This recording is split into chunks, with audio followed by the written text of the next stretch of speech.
नमस्कार, मैं शिवालिका और आप देख रहे हैं JJN न्यूज। अगर आप चारधाम यात्रा पर जाने की तैयारी कर रहे हैं तो ये खबर आपके लिए बेहद जरूरी है। उत्तराखंड में लगातार हो रही भारी बारिश और कई जगह भूस्खलन की घटनाओं को देखते हुए प्रशासन ने चारधाम यात्रा पर एहतियातन तौर पर अस्थायी रूप से रोक लगा दी है। बता दें, IMD की ओर से कई जिलों में रेड और ऑरेंज अलर्ट जारी किया है।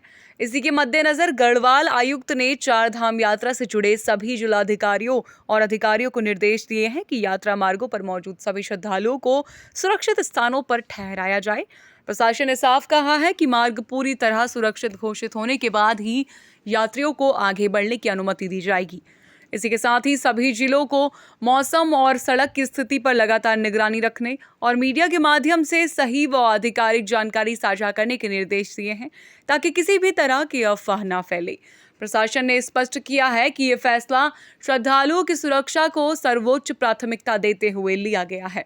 जैसे ही मौसम में सुधार होगा और यात्रा मार्ग सुरक्षित होंगे, चारधाम यात्रा दोबारा से शुरू कर दी जाएगी। फिलहाल के लिए इस खास खबरों में बस इतना ही। ऐसी ही तमाम बड़ी खबरों पर नजर डालने के लिए बने रहिए हमारे साथ और देखते रहिए JJN न्यूज।